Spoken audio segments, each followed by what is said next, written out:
This wouldn't have even happened if Alexis, I think you were drunk or something, and you started letting us know that this panel was happening. Well, I'd like to think I'm the kind of UK reporter in the field. You know, in best sort of style, the whole thing's kind of a secret. I didn't know what was going on. I'm sure you're going to have to repeat all this anyway. Yeah. Like, I don't know why Aaron's jumping in. Yeah, I was going to say, No, I was just What are we bullshitting doing? so we could, whatever. Fine, let's start the show. Hey, everybody, my Okay. name is Aaron. This is my podcast. Wow. Oh, my God. Auto. Coming out, it's going to be like that, huh? coming out aggressive. Fucking passive-aggressive theater already. So I'm I only assume- mad at Ryan. Megatron must be stopped, no matter the cost.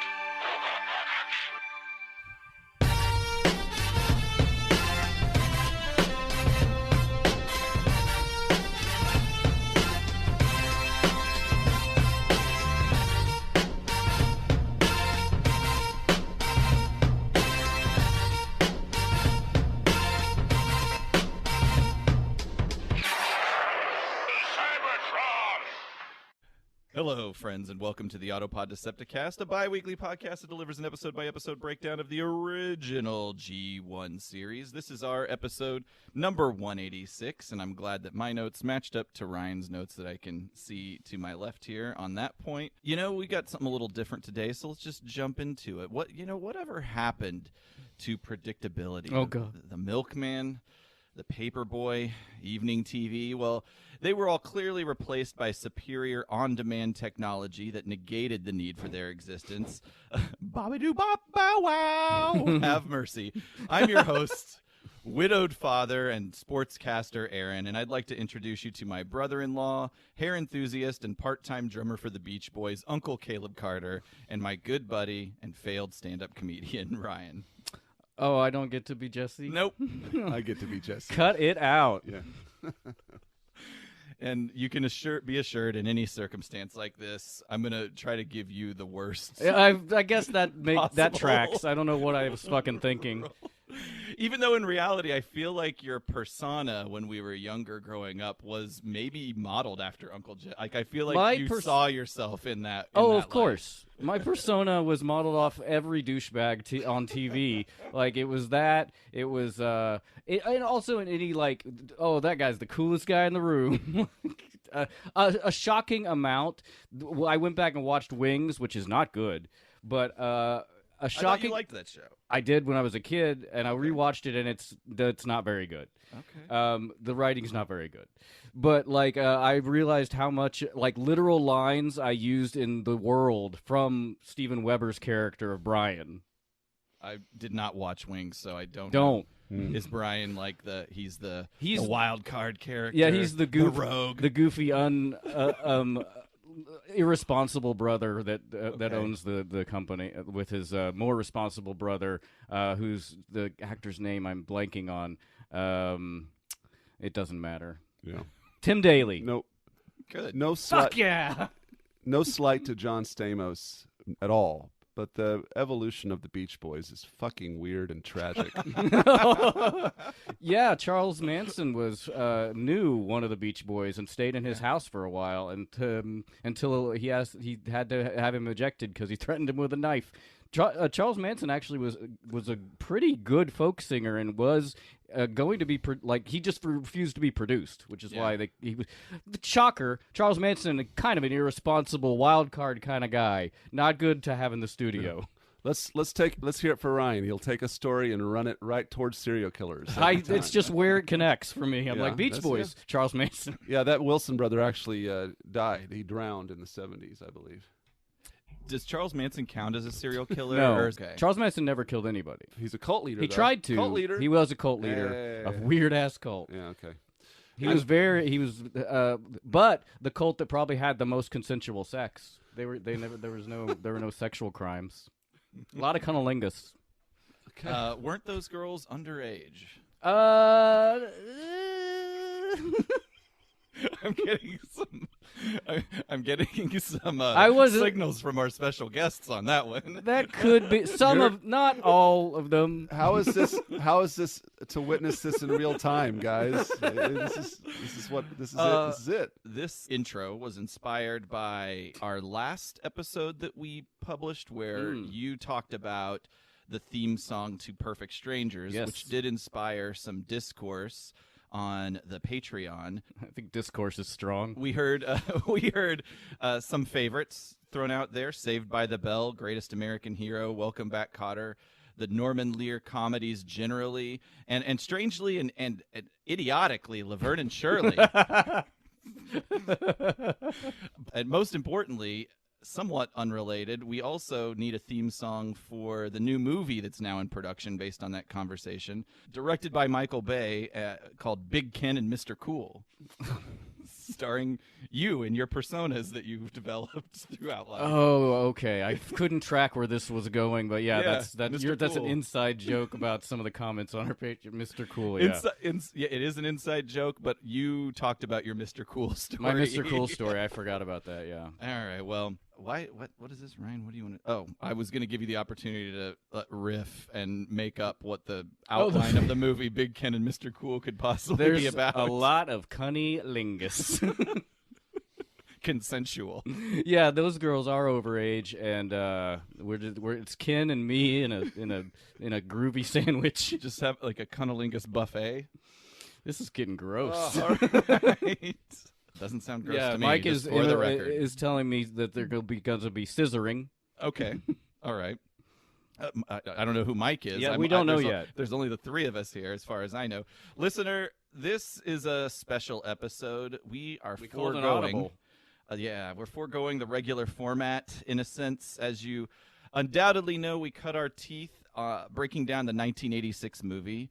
And in the last weekend before we recorded, we're recording in the year of our Lord, 2022, Saturday, August 27th right now. Last week there was a little con up in the old Blighty of England. And, of course, I am talking about TFNation Ltd. And at that con, there was a panel where professional fanboys Chris McFeely and Jim Sorensen did a little thing where they unveiled that they had found the original first draft of 1986's Transformers the movie, although that draft is much, much older, and we'll get into that. And luckily, we had A correspondent in the field. That's right. Who was at the convention, maybe on mild intoxicants, but he was able to mentally telepath the event to us and give us a vibe check on the whole affair. And we have that man with us today. But before we introduce him, we knew that if we were going to dedicate a whole episode to this Transformers the movie hot goss, we're going to have on the number one Transformers the movie fan, certified, worldwide, all talk, no shock, Seattle Metro Zone, Mr. Mike Seibert of Mike Seibert Radio. Welcome to the show. Oh, hey. Thanks for having me. This is exciting. I was really excited when my phone rang and say, "Hey man, we're going to talk about this." And it took me a sec too, because I was like, well, it's cool that we're going to have our overseas correspondent on, but what do you guys need me for? And it's like, well, buddy, it's the movie. We need our special TFTM super fan stan on. So I'm really excited to share the space with you guys today. I think this is going to be a really fun conversation because not to get too far ahead, I'm just excited that 36 years later, we're still finding a way to find new stuff about this movie that we all love so much. It's really exciting. It is. We were also afraid maybe the episode would be too short, so that we called you in as a buffer. Wow, just a total dig for no reason. Well, I'm going to get a MSRP button that says brevity is not my first best strength. I think those would sell. I think to so. Nobody. I'll help you with that. I'll buy one. Yeah, I'll make Thanks, it and buddy. I'll buy it. Yeah, you need padding. I'm your dude. Hey, you've had quite a bit of Transformers content in July and throughout August. Do you want to talk about what you've been doing? Well, it depends upon how much padding you need, but no, I've been up to a couple things. Most recently, in the towards the end of July, I participated in SideFest Northwest. That's a little unofficial Transformers convention here in the Pacific Northwest. It was held in Kent, Washington. It was about 20 miles south of Seattle. It's their 9th year of doing the convention, and this was kind of the, I'm reluctant to use terms like back to normal or return to normalcy with regards to post-COVID or whatever. I mean, because we're still in a global pandemic, so I don't know if I buy the quote unquote COVID is over narrative, but I don't want to get too political here. But basically, like, it's the dealer room was open at almost full capacity. We were bringing back panel discussions. It was the return of the kids play area, basically things that we didn't do when SideFest went in 2021. There was a very small, more stripped down version of the dealer show in August of 21. So this was kind of the first opportunity to kind of invite folks back, and it was back to super spreader status. Exactly. But yeah, no, it was a great time. I bought way too much art and toys. It was it was just fun. I tabled. I had little flyers to hand out. I had the candy dish. I hosted a couple panels. It was a big day for me. And with that, and I didn't really do a good job of promoting it or talking about it or whatever, but I've been working with the organizers of SideFest Northwest for the last several years. Leading up to this year's convention, they reached out to me. It's like, well, you do all this stuff for us. You constantly promote us on your podcast. You connect us with other content creators and movers and shakers in the news space. It's like, well, do you want to be a convention organizer with us? And I was like, well, I'm doing all the work already. The pay doesn't change. So yeah, sure. So I think I announced this on my show. I don't even remember, but basically I'm the quote unquote media coordinator for SideFest Northwest. So I'm on the Discord and everything. I've got like credentials or whatever. So my efforts to chase that clout continue, and now I have some kind of status or whatever. If you're not going to get paid, you might as well be the VP of media coordination, or SVP, or president. SVP, yeah. SVP, I like that. Yeah, no, he likes the V and the P, ladies. There it is. But no, it's a great group of folks. I'm glad to be working with them. There's such a terrific community of Transformers fans here in the Pacific Northwest, and SideFest is kind of like a rally point for folks that know each other online to actually like see each other in person. It's kind of like a mini TFCon or a mini TFNation, where it's a small dealer show. It's in a gym.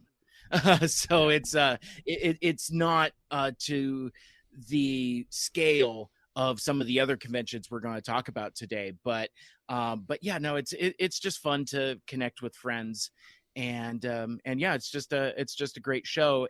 Next year we're hoping to do more and more bigger and better stuff. We're hoping to expand some of the panels.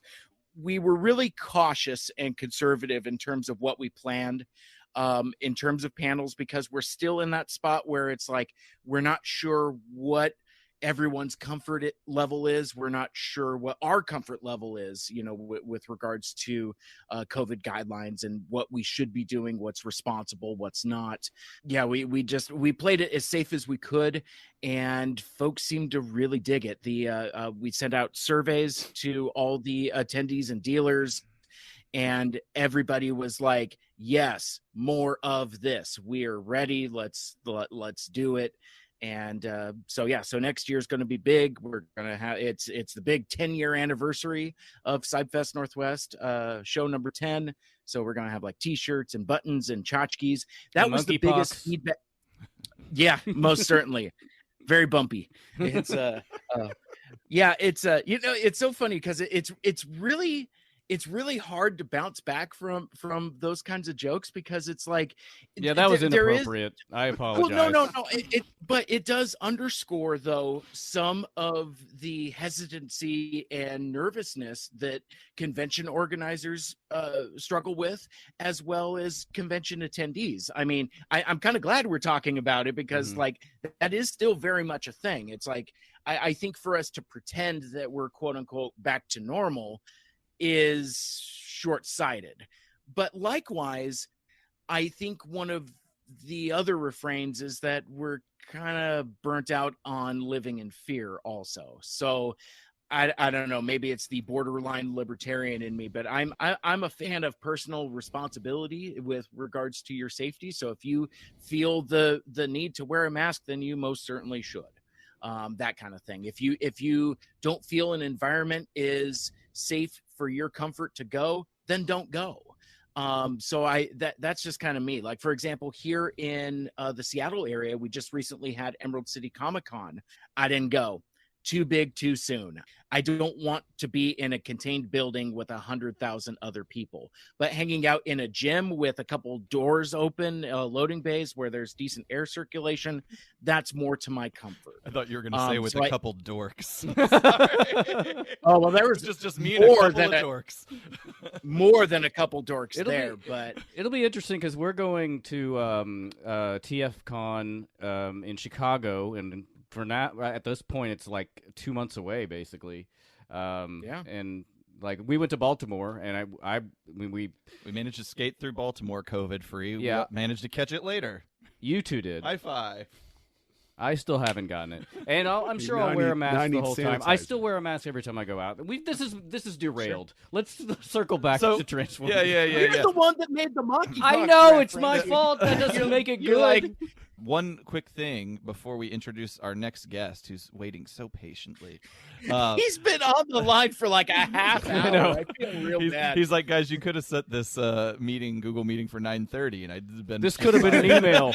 You have an upcoming interview with somebody related to our conversation, Jim Sorensen, that I think is going to be out before this episode is out. This episode will be out next Sunday. Next Sunday, which would be the 1st of September, something like that. Something like around maybe. 3rd or 4th, whatever. Well, actually, let me interrupt you, Aaron, because so I can address that now. So first of all, I'm a multi-dimensional being. I exist in different timelines and at different things. So inspired by the conversation that we're actually going to have here now. So we're existing now in our present, which is your past, you listening to the podcast. Exactly. So there's a lot of that, but in my future, which will also be your past, I am going to do a live stream with Jim Sorensen on Monday the 29th, which has already happened if you're listening to this podcast. No, this is happening now. Everything you're seeing now happened last week. Don't call in to talk about pets. Mr. Show Reference, thank you, Ryan. But I am going to set it up so that the podcast version of that conversation comes out Monday the 5th to coincide with the release of this episode. Cool. So got it. So if you are listening to this episode of Autopod Decepticast, tomorrow go listen to Mike Seibert Radio and my follow-up discussion with Jim Sorensen, because I'm sure that the things that we're going to discuss today will inform some of the things I'm going to talk to him about, because like there's, like you guys already talked about, I'm such a huge fan of this movie, and Jim Sorensen is a huge Transformers history buff. And I'd really like to get his take and his story on the discovery of the script and kind of how the project kind of came to be, because it's, there's so many moving parts to it. It's like, and again, I'm getting way ahead of myself, but like, Jim Sorensen getting the script, partnering with Chris McFeely, partnering with all the artists, partnering with TFNation, keeping it a secret from all of us. I've seen Jim Sorensen a few times at TF Cons when I went to TFCon LA earlier this year, he did a panel with Flint Dilley, which was basically the secrets of Five Faces of Darkness. And it was a very similar thing where Jim had found some early unused material from Five Faces and basically did that as a presentation with Flint on Friday night. And we've all sat through a Flint Dilley Five Faces of Darkness marathon slog.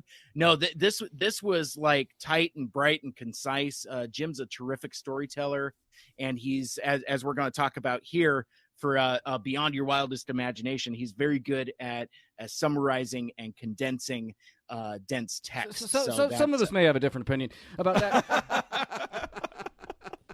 Wow. Hot take. So, okay, you have two options. Stop listening to us right now. That you could go over and check out the live stream, which occurred in our future, but Mike Seibert's the current past. If you're listening to this, you could go check out that live stream. Now it's already the past, yeah. And that stream won't be live, though, if you haven't already watched it, but it will exist. Or you could wait until tomorrow and hear that interview on your podcast. Unless, of course, you're not listening to this on the 4th. Oh, God. Okay, I think I got the math. Let's move on. Also, on Please, the show otherwise with us, I'm just going to keep rambling. On the You show, wanted padding, my friend. You got padding. I don't think we said we wanted it.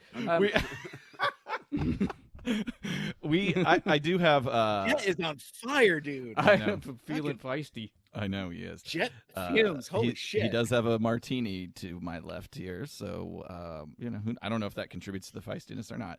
I am super excited to introduce to the show our man on the inside, a collector, a storyteller, a teacher, a gentleman, ? But a man who, if you tune into our next episode, number 187, Starscream's Ghost, you'll learn even more about him. But for now, welcome to the show, the Captain Alexis Taylor. Thank you very much. Yeah, you will. Well, you might. So this is a little preview of me, isn't it? A sneak preview. So yeah, thanks for the introduction. Yeah, the UK correspondent on the field at TFNation when Jim and Chris dropped a bombshell. Really, if again, like Mike, I wore the video cassette out and bought several more in my childhood. I mean, this movie is set in stone. It sets so many things, isn't it? That we kind of took for granted as being, sacrosanct. That's what it is. And then other scripts have been kind of leaked out over the years, and they're all kind of in the public domain, and we kind of know about them, and you can kind of see the story threads of what made through. And then this one, I assume to all of us in on this podcast today was some new stuff, some new shit. So yeah, I was really fortunate. A little bit drunk, I must admit. I only brought that up because you said it. It seemed like you were really proud to be like kind of hammered in the moment. Proud. I don't know if pride is the right word. Hey, listen, just what it was. This is my first one. This is my first convention ever. So, and I was really umming and ahhing whether to go or not, because I thought, well, I kind of went with a colleague's husband, Catch, who incidentally, Mauricio Cafiero has got a great YouTube channel where he does a lot of stop motion videos with animation with the third party toys, which is great. So check that out. So we kind of went there, and I was a bit like, oh, shall I go or not? Somebody I knew was going to sort of dropped out. Am I going to be kind of bored because it seems like a long day? I mean, you get there eye-blisteringly early, and you stay eye-wateringly late. And there's that bit in the middle, and it's quite hot here in the UK. It was quite hot, and you get quite thirsty, don't you? So yeah, I had a few drinks. So by the time this happened, and this was how they did it. I mean, hats off to Jim and Chris and the organizer of TFNation. To keep this kind of a secret. There was a bit of sort of murmurings about, what is it? And the way, I have to say, the way they presented it was phenomenal. And again, we'll probably talk about that, but they commissioned some great artists to kind of do these little slides. I guess it was a lecture. For me as a lecturer, this was pretty good. A great audience. But they really kind of sort of spun and weaved a web around this this lost, forgotten scripts that's just hit the public domain. And I'm sure, eventually they did sort of mention that Flint is really protective of his stuff that he's got, which is completely understandable. And this was their way of kind of releasing this in kind of a manner where the scanned copies of this 200 and odd page, it's crazy manuscript. It's huge. Before that, I mean, eventually we hope it will go online and we can all pour over it, and there'll be a redo of this and everything else. But they really did a good job there. So hats off to them fellas. They were great. Yeah, I don't know. Even when I was a bit drunk, they were great. They were Well, quite an experience. yeah, just for the record, like the three of us, we've never been inebriated at a con. At a con ever? No, never. We've certainly never. And I don't know if we've I wasn't sure if that was the done thing. I mean, is that what you're supposed to do? No, I feel like we're kind of I feel like, at least between Ryan and I, we are generally the drunkest people. They are usually the drunkest people there. I remember the first Definitely. night the last time we went to Chicago, 2018, I think. I got super hammered Friday, watched about, I don't know, an hour of the Flint Dille Five Faces, which meant we were 30 seconds into the show, and then just wandered off to go to bed. And then Wes came back at like 2 a.m, and I was fully clothed, sideways on the bed, shoes still on. I'd just fallen into it face first. So I also remember that, Ryan, because like that was the first time I met you guys IRL, and so like I saw your head kind of dipping, and then you just kind of politely excuse yourself, and I turned to Aaron and Melody. I'm like, is he okay? and my dude Aaron's like, it's his way. He's fine. I'm like, okay. Yeah. So I don't know. Meanwhile, we all had drinks in our hand in the panel room while we were. And they didn't want that.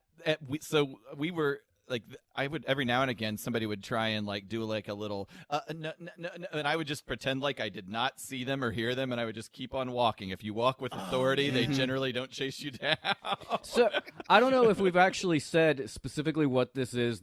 We're talking about the panel at TFNation. That revealed we knew about the existence, but revealed the first draft of the Ron Friedman script for Transformers movie from 1984. The script we used for our show was from 1985. We think it's the second or third draft. But this was the first time, like, there'd been a heritage auction where one of these drafts was sold, and it's never been seen. And then it sounds like Chris and I'm sorry, what's Jim? Jim, thank you. Chris and Jim, in collaboration with Flint Dille, it sounds like Flint had found a copy of this script, this Ron Friedman script, and they saw it, and or he won the auction, or who knows? Like, I think my understanding is we all know during COVID, Flint Dille was going through his stuff. He put up a bunch of stuff on auction, and one of the white whales that he still has not found is Flint Dille's first draft of the script called The Secret of Cybertron. That still remains unfound. But as I understand it, basically in looking for that script, he finds this script, which is, said Ryan, Ron Friedman's first original draft of Transformers the movie, which he wrote shortly before the show even aired. So like this is like basically like after Heavy Metal War gets turned in, they're like, hey Ron Friedman, go write a script.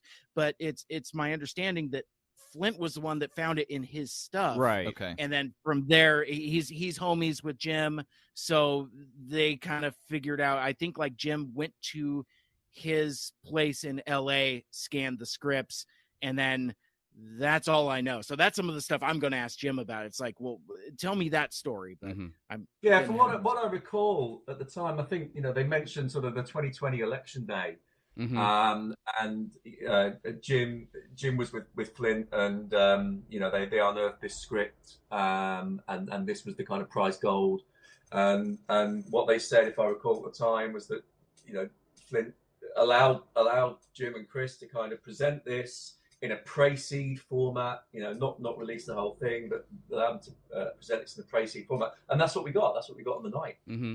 And that makes sense from a timeline perspective because they would have needed time to produce the artwork that supported it. I'm sure that they had to figure out their outline of what they were going to talk about and all of that stuff. So they had it, presumably, for the better course of this year then, and trying to figure out what they were going to do with it and planning their panel out.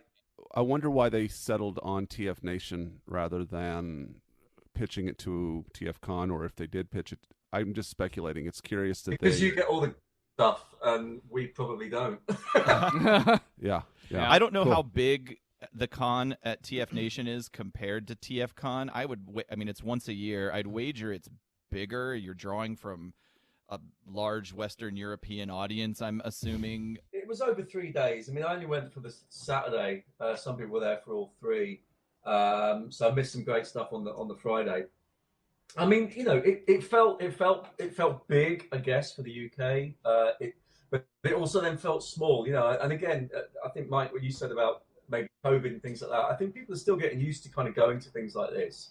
And certainly, in the UK, I mean, if you know anything about the UK, we're going to hell in a handcart anyway. So, it's lawlessness over here anyway. But, there were a fair few people in masks. And I do wonder if that kind of limited, like, masses and masses of people. It was quite a big venue that was really spread out and lovely and air conditioned and everything. And the best bit of it was we weren't the only convention there. I'm digressing now. We'll do this. There was another convention. It was a Zumba championship or a world Zumba thing. So the best thing for me, honestly, it was picture perfect. We had all these guys and mainly guys, Transformers t-shirts, and really geeky kind of stuff happening. And, in the bar, there was all these people and they go, I've got a Triptychon, and they, and everyone gets their Transformers out and stuff like that. And then there's a few sort of wives and girlfriends kind of just looking at Instagram, kind of bored and stuff like that. Loads of kids. And that's the one thing that I noticed as well, a lot of kids, a lot of really younger people. I mean, there's old middle-aged men like us with our toys, which people would look on with a kind of sad reflection of, like, did you have a bad childhood? There was loads. Every walk of life was there, which was great. But then you had this other part of the convention center, which was Zumba. So it's like everyone's there, like, and that these people were fit. They were fit. They were good looking. They were perspiring. They had their towels. They were going for kind of, juice bar drinks and stuff like that. They're at the bar. I was sort of saying, pint of Stella, please. They were like going, we have kind of a juice of spring water, and they're at the bar. Remembering their moves. So the best bit of it was talk about diametrically opposed culture. It's amazing. Smashed together in this weird thing. And hot bots and tight buns. That's it. Hot bots and tight buns. But I had this Transformer t-shirt on with Starsky, and there was these two girls at the bar, and they were like going, "Okay, we're going to get this one." Megatron, and I said, "Ooh, right sort of field." Starscream, and the way they went, sort of like, as if it's shocking that they knew the name Megatron. Honestly, that's impressive. That sounds. Well, maybe they're just Nicki Minaj fans. There we go. Let's hope so. But yeah, that was so. Yeah, I felt it was again. It's my first time here. A long day, lots of people. The atmosphere was great, as I guess all the conventions are really. Got to meet up with, in the real world, in real life, with a few people that I'm sort of friends with on Twitter in the Transformers community, which again is nice. It's one of those things, sort of say, you're you. It's great. But yeah, that was it. So don't know. Was it big? The room for this talk was, to put it in context, was at ClubCon. So you have the convention, and then you can pay an extra ticket, an extra sub, and you get this evening entertainment, which kind of culminated in Gary Chalk, the voice of Optimus Primal, doing an acoustic set of kind of blues and stuff. But yeah, so this was part of the evening entertainment bit. But one other bit of speculation I will throw out there: Jim Sorensen, if I understand his history, was a pretty major contributor to TF Wiki. Chris McFeely is well known as a major contributor, so they're probably just buds. And he probably got access to the script through Dilly, and the one guy he called up was the main guy from TF Wiki, and that's why we're here where we are. Probably, I mean, most likely it's probably that simple. It's just human connection. Sure. Who are you gonna do this thing with? So they and it's interesting, and I don't know if this is spoilers for my upcoming conversation, which is now in the past, my conversation with Jim Sorensen. But one of the things that I pitched to him on Twitter once kind of like the web of remembrance kind of parted a little bit, trying to figure out who has access to what. I tweeted at Jim and I said, well, now that you got the script and you've done stuff with TFCon, how about you do a panel at TFCon Chicago with Ron Friedman, very similar to the one that you did with Flint Dilley for Five Faces? What'd he say? He said, would love to, ! Okay. So That would be amazing. That would be amazing. Yeah, Ron Friedman will be there, and I looked and I was like, I knew, I guess intellectually, but he's fucking 90 years old. Yeah, so it's incredible. Alexis, we didn't really I was going to ask you if you would just go into just a little more detail on your background and sordid backstory, just so people get the context of you and where you come from as a collector and Transformers fan. Yeah, I don't have a podcast or anything. I'm just a schmuck. So I'm just a normo, and I've obviously been into Transformers since I was a kid, really, and that's it. And to be honest, I collect the toys, but not religiously so. I mean, I've got a few here. I only collect G1 pretty much, because I kind of like the vintage thing. I like the vintage packaging and all of that, and I've managed to keep the majority of my collection I've got are the things that I got at the time in the 80s as a kid. And I was just a bit anal about it. And, after the first few where I'd kind of open and kind of chuck everything out, then I sort of started thinking, there's something in this. And, I'm a graphic designer by trade. That's what I went into later in life, obviously. And loved to draw and loved artwork. So for me, it was mainly the packaging and everything else was just beautiful. The artwork was beautiful.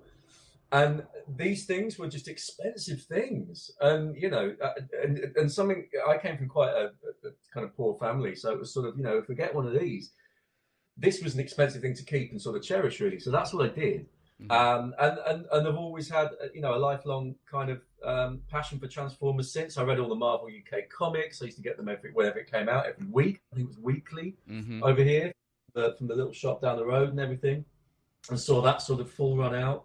And once you're a kid and people know that you're into certain things, that's what you get bought, right? So every birthday and Christmas was kind of like, oh, it's easy, just get me a Transformer, or anything Transformer related. Transformers soap, Transformers cushions, Transformers lampshades, and as a massive hoarder of stuff, I just kept all of that. Sort of kept that all in the loft. Don't throw anything away, much to the dismay of my wife. Who when we had to move house, that she had maybe 2 boxes and I had crates and crates and crates full of stuff.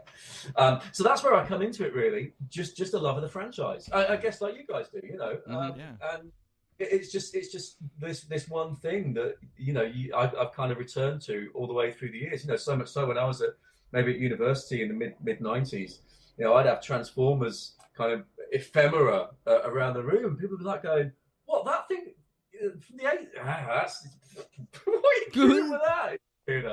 So yeah. So you never hid your love for the brand, even at a time that it might have not been socially advantageous. It sounds like. I think there are some deep dark desires that have to be there front and center way through your life. You need to pin your colours to your mask, motherfucker. That's what to do. Jet, perhaps you have a first draft for us, and by draft I mean beer, and by beer I mean whatever you have planned for us. All right. Holy shit, we're doing like the full meal deal episode. I just figured since this Every was time. a special exhibition, Nope. we were foregoing some of that. You haven't even bought me a drink yet? Good Lord. Yeah, our cocktails today is one from the honky motherland of England in honor of our guest. I have no idea how I came across this. It's been on the rotation for a long time, so I just threw it in here. It is a snake bite and black, and the recipe is very simple. It is 1 part lager, 1 part hard cider, and then a dash of black currant cordial. And you combine it all in a pint glass, no ice, no garnish. If you leave out the black currant, it's just called a snake bite. Here we go. Cheers. Whoa. Cheers. I've taken the liberty of making my own, so I can kind of cheers from here. So I don't know what, Mike, what you've got in your flask. I have coffee with Bailey's because it's Saturday morning. I can guarantee it will taste better than this. Yeah, not quite ready for ale yet. Yeah, so that sounds delicious. Sounds refreshing. It is Caleb. Yeah, it's very refreshing. It reminds me of with mixing the cider in. There's a trend here. I'm sure there's a trend everywhere for this, but you have a half beer, half kombucha. They mix it in, and this doesn't quite have that bite, but even though it's got the snake in the name, it's good. So, Alexis, whenever I mentioned that's what we're going to be having, you said that it was illegal to serve in the UK. Yeah. Technically, that's not true.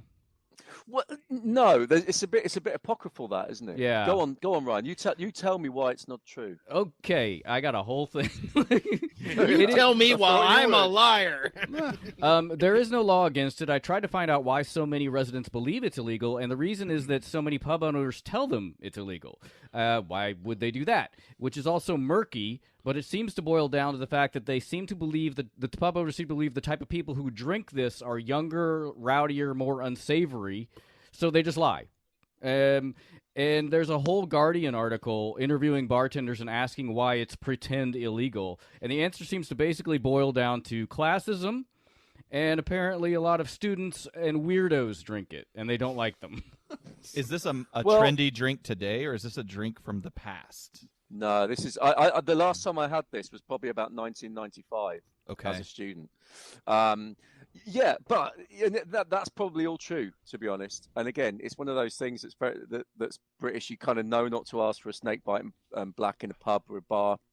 I always thought it might be something to do with a cocktail license. Is this class as a cocktail? Because, some bars have to have special licenses in order to serve cocktails, high octane stuff.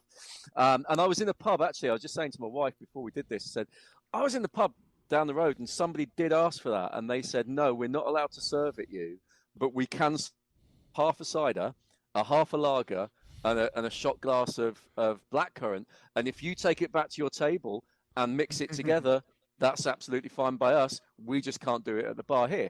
So it's steeped in rumor, but it's definitely a thing. But it's a quintessential kind of goth student drink. Yes. I was sort of goth student drink. And I don't know if anyone really asked for it these days. It's one of those sort of 80s, 90s kinds of things. If you speak to people of a certain age, they'll say, "Oh yeah, snake bite." I thought that would also be appropriate. Yeah, for the. Yeah. I do have a few but quotes. It's very British. A few quotes from that Guardian article that I liked, where they interviewed people. So here's one from Norm in Manchester. Having worked behind the bar for many years, I know nothing of chemical reactions, but plenty of people's reactions, and snakebite seems to have the power to intoxicate quicker and more potently than your average brew. In order to avoid the odious task of what we call vom-mopping, or more descriptively, carrot picking, certain drinks such as snakebite or over-the-top cocktails are banned. This ban is the added bonus of keeping out goths and people with dogs on string. And I love this because it's a twofer. He admits he doesn't know what the fuck he's talking about, and then just talks about people he doesn't like. Yeah. sounds pretty English to me. You can see where we Americans got it. Yeah. Oh my gosh. Here's another one. So I wanna email this joke to 90 seconds ago when Alexis was talking about having the components and taking it back to his table. Would you say then he drinks a whiskey drink? Would you say he drinks a vodka drink? Or a All right, lager drink. cut the or a mic. cider drink. Oh, damn. and oh god, what were they called? Chumbawamba are kind of the epitome of the sort of dogs on string kind of people we're talking about. Oh, that's here. right. 'Cause Yeah, they were kind of like left-wing Anarchists. agit punk kind of Grebo sort of things. Yeah, sort of mid 80s, early 90s. But yeah, and I guess it's cost effective as well. If you imagine sort of student nights. When I was a student, we used to have like bog off nights. You probably get them. I don't know if you get them in the States. Buy one, get one free. And then we cottoned on pretty quickly that if you ordered a pint of wine, you'd get a pint of wine Jesus for Christ. free. Oh wow. No, they were some messy pavement pizza kind of nights. Those were. Yeah, sure. But That sounds like those. yeah, it's Oh, I was just kinda gonna say, it cheap. sounds like those terrible, like sometimes you'll see. This is a Florida thing usually, but like it's dollar Long Island iced tea night. I'm like, oh, everyone dies. We had like in frat bars. There's things like quarter Quarter beers. pitchers. Yeah, we had that quarter kinda- pitchers. We had when we were there downtown on Wednesdays, it was $5 all you could drink, which was absolutely you would get annihilated. It was a lot of fun. We had good DJs, but good God. I had a few more quotes in here I just liked. J.C. Paul from the King's Lynn in Norfolk says, the licensing laws are phrased in terms like the prevention of crime and disorder, public safety, prevention of public nuisance, and the protection of children from harm. It's up to the licensee to decide what to serve and to whom. I think trading standards over the measure for spirits, etc., but nothing is listed as illegal. It's a license to sell alcohol. So basically, it's like they just don't want to deal with it. Yeah, and also I So think it's one weird. of those. It's one of those gateway drugs to drinking, isn't it? You know, and now that and then the 90s you had Alka Pops and Hooch and stuff like that, and it's very sweet and stuff. So I guess at the time, putting that. It's kind of like a dirty, horrible shandy. Yeah. But that would be kind of a gateway drink where, if you were young, you'd really show your age when you say, oh, snake biting black at the bar. It's kind of like, ouch. Where is your driving license, young man? Even the thing on there's some funny things from the Wikipedia page. One of the comment, it's a short page, but like apparently former President Clinton, when visiting the Old Bell Tavern in Harrogate, North Yorkshire, Yeah, he went to Oxford. in 2001 was told it was illegal to serve when he tried to order one. And so there's some of the more ludicrous theories here. There's one more quote I want to read, such as the chemical reaction being between cider and lager gets you twice as drunk twice as fast than drinking either separately. Here's the quote from Tom Evans in Brisbane.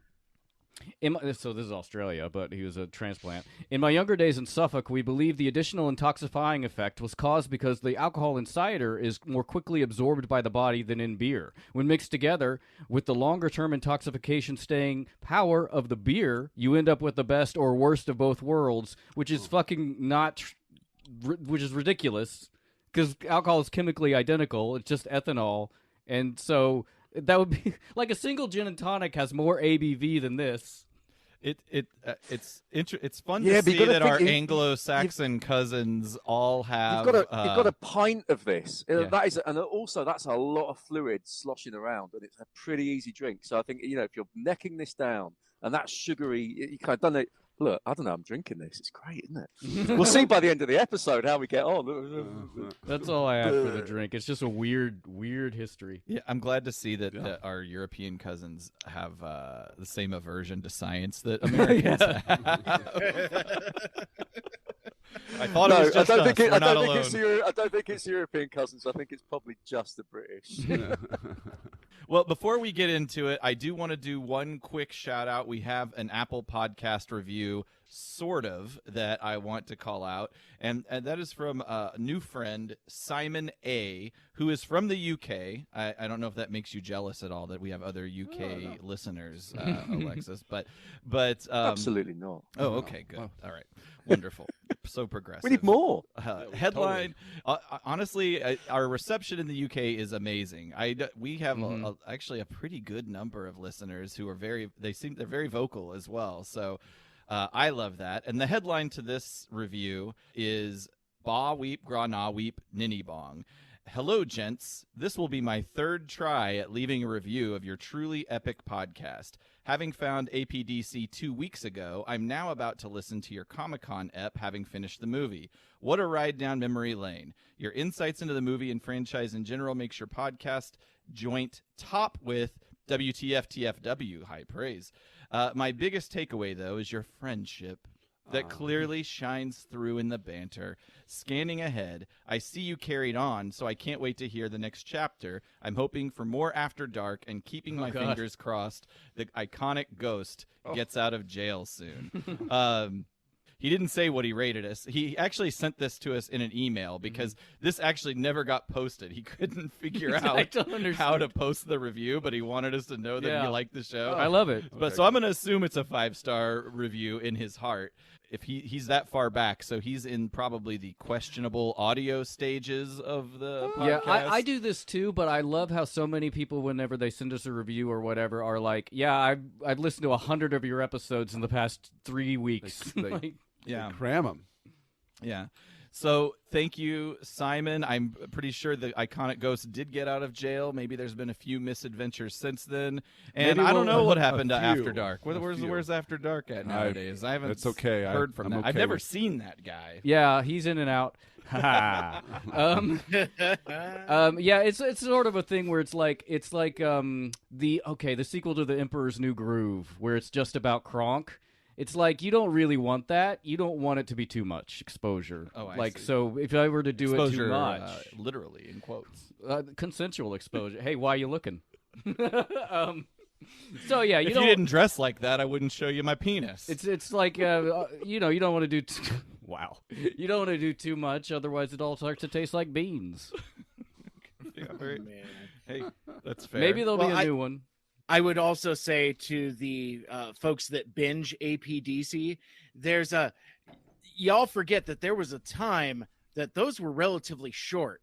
There was a time before you met Mike Seibert, and there's like you could almost clock it at like right around like episode 50, like right around the time you started getting connected with that Mike Seibert guy. The episodes just start getting longer and longer and longer. The influence. Yeah, I call it the Mike Seibert effect. I've had that effect on more than a couple podcasters. It's so funny. It's the Mike Seibert effect. Yeah. I think there is a soup. I think it also, I think around, this is sad, but I think like around, well, not sad, but a lot of podcasts, when you hit the year mark approximately, you kind of start to get your stride. And I think that's when we start also adding in a lot of segments, like, Ghost the Iconic Moment, or like script deviations. We did script deviations pretty early on, but in the real world. Started getting, in the real world, that kind of stuff. And we just started doing more up top banter as well. Lots. And so I think that's just whenever, but there's probably a Seibert component. Yeah, things have got to develop. Things have got. Yeah. You figure it out. You hit your stride, like you said, or you just quit. Yep. So thank you, Simon. We hope you're still listening by the time you get to this episode, and enjoy. Should be like a couple weeks. He'll get here. We call them shouts out, which would imply we're shouting out a person, but we're really just basking in our own. Oh, sure, we're patting our own compliments. Oh, my arm's almost broken from patting myself. By the way, I will say, guys, there's a couple more. I opened all 3 of those hard ciders. I'll be drinking them. 2 that are still over there. Oh yeah, I'll be drinking I will say I don't really like beer or cider, and I like this. Yeah, I really dig this. Because I don't love cider, especially sweeter ciders. If it's more dry, I do like it better. But I like how it cuts the sweetness and adds a little effervescence. I'm going to try to pace myself because we're going to be here for a while. Speaking of, let's get at her. Yeah, let's get at her. Here's one thing I'd love to start with and give Alexis the floor. And also, I should have done this way early. Are we pronouncing your name correctly? Yeah, it's Alexis. Or most people call me Alex. Is also an acceptable shortened version. Okay. I mean, you can call me Al if you like. It's an 80s reference in there somewhere. Then you call me Eddie. Alex or Alexis, I'll answer to. Okay. Well, we didn't invite Chevy Chase to this podcast, so we'll call you Alex or Alexis.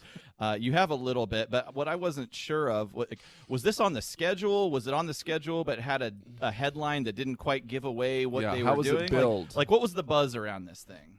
Yeah, sure thing. It was on the schedule, and it didn't give anything away. And I looked at the schedule again today to sort of make sure. So I've got the schedule here, and it did say Beyond Your Wildest Imagination Part 2 of 3. So part 1 of 3 was supposed to be it was at 7 o'clock, and it said just join Chris McFeely and Jim Sorensen for a look back at when 2005 was going to be 1985. So nice and nebulous, didn't give anything away there. And then that was the first half was supposed to last for 30 minutes. This is a bit of a review of this. So 30 minutes, Sure. and it was a commercial break. Okay, and then at 1940, it was just a cycle part 1, game show style fun with special participants will attempt to talk about Transformers without hesitation, repetition, or deviation for just a cycle. Now, I was kind of looking forward to that. I was like, get me up on stage. I can do that. I love the sound of my own voice. Right? But that was cut. And then it was at 8 o'clock, part 2. Then there was another quiz. And then at 8:50, it was part 3. And then it wrapped up with Gary Chalk. But you could tell from them getting into it. And again, their enthusiasm, Chris and Jim, for this, it did inevitably kind of run over, I guess, like what we're doing now. Yeah, for sure. So they must have cut things out. So actually, it was a pretty hard slog. You know, if you kind of drunk a few drinks, you were kind of crossing your legs, like, what's going on here? But yeah, no. So that it was nebulous enough so that we knew, because of the people that were doing it, we were going to get something pretty special. And the fact that it was in 3 parts, again, you kind of thought, there's something worth sticking around for here. Yeah. Cool. How long was it in total, approximately? 8 hours. I don't know. It was a good. Must have been a good 2.5, 3 hours, all be told. Okay. They started at 7. And then Gary Chalk came on for the last bit at maybe 9 o'clock, with only kind of about 5 or 10 minute sort of intervals in between. Okay. So you got your money's worth. Put it that way. It feels like that could be a tough listen for the audience to keep, like, to stay paying attention, but also tough for the presenters, The moderators. Like, you got to have some stamina to keep that going. Yeah. And I did wonder this, and I tell you what, one little aside, Chris McFeely, he did some brilliant voice acting there, He did, like yeah. doing Wheeljack's voice and stuff like that. But the one thing that I'd say is it was very G1. And as I said before, a lot of this crowd, they're into stuff for, like, Transformers animated. They're into stuff from, like, the Michael Bay films onwards. G1 is fast becoming this sort of little vintage thing, like the blooming Thunderbirds or something that kind of a load of old Generation X's are into. A lot of the people in the room, and it was a lot of families that I guess they might have been a bit sort of I haven't watched the movie, so I don't know what this is about. It was very much paying fan service to the people like us that Cool. were there at the time and then knew about it. And is this the only panel that's taking place at the time, or do they have multiple panel rooms going on? Yeah, it was the only simultaneously? panel taking place. And I guess, like all conventions, you kind of pick and choose what you go and see, don't you? So, I kind of left and went to see that, and it was the separate club con. There'll be a lot of people still in the bar that didn't sit through this at all. Maybe they were enjoying some. I mean, there was this one guy that I saw there that was really putting the moves on a couple of these fantastic-looking girls. I have to say, Zumba. He'd broken away from his Triptychon. He was there, and he was going down a whole nother road. That place was in a hotel. There was a lot of rooms in that hotel as well. So. I have no clue what you're saying or trying to imply. Well, so thanks for that. So the vibe in the room as people started to realize what happened, like, I guess, can you describe sort of the group emotional intensity? The atmosphere, yeah, the energy. I'll tell you what, it was very focused. It was very, very. They had everyone's full attention. For everyone that was there, people stuck around. You didn't get. I was maybe sat about 3 or 4 rows back from them at the front, and you didn't see those sort of people kind of going and sort of like wandering off to go and find some Zumba dancers or anything like that. People did sort of stay around for it. So, and again, I put that down to the both of them putting in such a sort of stellar turn on the stage.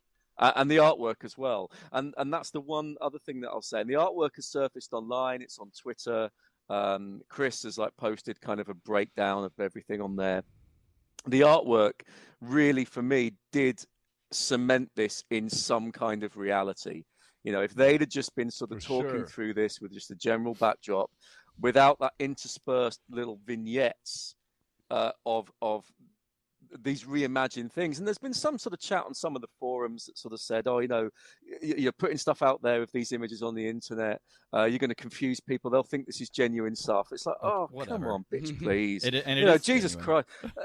Christ. They've said a million awesome. times that this is reimagined. But the artwork really did sort of bind everything together. That's a good transition. Before we started to kind of go through the outline of what we heard, which Ryan is going to walk us through as our script deviations expert, just did want to touch on the artwork because it was, you're right, like a fantastic addition, maybe my favorite part of the whole presentation. And so I'll shout out the artists. I believe these are all of them were involved in the project. There was Piz, a.k.a. at Ed Peary on Twitter. Chris Carter, a.k.a. at Dryvar, that's 3 A's. James Marsh at Jamesotron, and Andrew Turnbull also contributed to that. And it was often a blend of, there was a lot of original art, original character designs, backgrounds. There was stuff taken like just from the show as well. Yeah. They kind of composited it in Photoshop over that. And they did, I mean, it was really pretty seamless. And it often looked like animation stills. I mean, I guess the critique it was about confusing, but I mean, they did a good job of making it look like it was could have been ripped from a cutting room floor of the movie. Yeah, the colors and even the line shading, work, and even in some even in some of those illustrations, the line work was kind of a little bit hazy, like it would have been taken from a still from a piece of film. There was one shot I think of like Starscream where the lines are a bit fatter and a bit the attention to detail to make that really feel like it was a part of filmed animation I thought was great. And the kind of laser effects where you've got that white and then the purple hue around it. This did not look like something from IDW. This looked like something from Toei. And they also took a lot, I mean, we've looked at and promoted a lot of the old Fluoro Dairy concept artwork, and they did a great job. The one that stands out probably the most is Ultra Magnus, which was, you've seen those ridiculously detailed, hypercolor, almost tie-dyed looking old character models for Ultra Magnus, which was then kind of repurposed for Orion Pax, but they redid it as if it were Ultra Magnus in those Diaclone colors, but really streamlined the design to make it actually what was done with all the Fluoro Dairy designs, right? To like streamlined it for animation. Yeah. And that's the one thing about the movie as well, Aaron. Like, the Fluoro Dairy character art, bearing in mind Fluoro Dairy kind of did, kind of made them less kibbleless, from the original Diaclone toys. These characters, and even the characters we got in the movie, they were like Devcon, or Chromia. They didn't look like the Transformers that you could buy on the shelves, even in the cartoon at the time. There was a certain look and feel to them. So all of these characters that were remixes, I guess, of some of that Fluoro Dairy, a lot of creative licensing, something like Tankor, which we'll probably come on to. It felt very different. And that was the one thing going back to the original movie, when you saw the movie characters, they were just such a million, those Cybertronian modes, they were such a million miles away from what you could buy in the shops of like Sunstreaker or anything like that. These were different, rounded, different. Yeah. Quite abject forms, really. They didn't look like Transformers. It is interesting to think that Fluoro Dairy's job originally was to simplify the toys, like you said, but then what these people did was simplify Fluoro Dairy's designs and make them, palatable for animators, which they did a great job, as well as bringing to life in the style of those old animation models characters that were never designed as far as we know, right? Like the Rails character and the character that was Tankor that was sort of like a Cup character. And so they designed, what looked like would have been official model sheets for those characters that, as far as I understand, were never, brought to life visually. It's interesting to see this process. And I think a lot of people, whatever banter I've been seeing on social media, it seems some people don't take into consideration how this process is tied to a three-dimensional marketable item that you have to buy in the store sometimes. It's true. Yeah, like it could exist in its own world aside from that, but it's an added layer of complexity for everybody. That's actually the reason it all exists. You gotta kind of look at the big picture that way. It's a fascinating. I'm glad that I love seeing this it's an added level of this creative process that all boils down to, you know, a toy, but also getting a story behind that toy and making it work and making it profitable. It's all marketing. It is all marketing. And the strange kind of thing now that we've got with like third party or masterpiece figures is they're making show accurate versions of this. So it's gone in this weird kind of meta way of we'll kind of take it back. And if you buy any of the new legacy figures or anything like that, we're talking about the toys again, but hey, it's a toy show. You know, they are. I almost really want them to go back to original kind of Diaclone kind of toys. That then when you read the comics or you saw the show, you saw them anthropomorphized in a different way, and it led to a bit of imagination. Now we've got the legacy figures, which are show accurate. Right. I mean, the engineering is fantastic, but it's just a weird thing. I think. Right. You know, Mike would probably be able to. Well, I have a weird, provocative hot take. So obviously, I love the Transformers the movie. Everything about it, you know, the story, the music, all of that other stuff. And I've always said that that's kind of separate from my Transformers fandom, if that kind of makes sense. Like I have love for the movie first and foremost, just as a movie. I'm also a fan of Transformers. Now, one of my favorite things about Transformers is when they look like other things. So my favorite character designs are actually like the 84, 85 characters that have visible car parts. Like one of my favorite character bits is like, you know, the Dots and Molds door wings. I love door wings, or like, you know, chests that present as cars. You know, something where it's like when you're a kid walking around, you see like a Datsun Z car, and you could be like, oh, well, that's just Blue Streak, or that's just Prowl, or something like that. But then once you get into the 86 line and the movie characters, where instead of adapting Diaclone, Microchange, Microman, all of those previous toy lines and starting making new toys, going backwards, you lose a little bit of that. So it's like, I mean, like Hot Rod, Cup, Springer to an extent have some of the spirit of that, where they still have like visible car parts on there. But like the more the line went, the more they're just kind of robots. And I guess my hot take is that I don't like those character designs as much as quote unquote Transformers. I love them as science fiction characters, but I think like that's kind of the problem I ran into with like the IDW comic books. It's like, it's terrific science fiction, but not necessarily, I mean, like they're Transformers characters, but like, I mean, it reminds me of some of the stuff our friends Greg and Yoshi have said about their Transformers Reanimated project, is they want to make sure that like the transformation element of that, or like what Ryan says, you know, just be cars. You know, it's like, I think contemporary Transformers fiction has kind of forgotten that like the vehicle mode or alternate mode is just as important as the robot mode. It's the reason they like are interesting. It's in their and then you've got the Bayverse, which is probably the most Car-Kibble like Transformers, and then people are like, no, they're not proper Transformers because they're not kind of blocky and like the original designs. And you can take it too far. Absolutely. I would say with those live action movies, while I'm not the biggest fan of them, what I liked in that first one is they were dripping with car parts. You know, it's like I remember like there's a scene where Bumblebee transforms and you could see like brake rotors and stuff in there. And I thought that was actually really kind of cool. But what happened, I think the live action movies kind of did the same thing that the cartoon did, is it got more stylized, and to the point where Optimus Prime doesn't even look like a truck anymore. He just, you know, looks like the titular Last Night or whatever, you know, where it's more about like armor and spikes and metal and space garbage and all of that. But it's easy to forget that especially in that first movie, how explicitly there were actual car parts that were incorporated into the design. Mike, I totally agree with you 100%.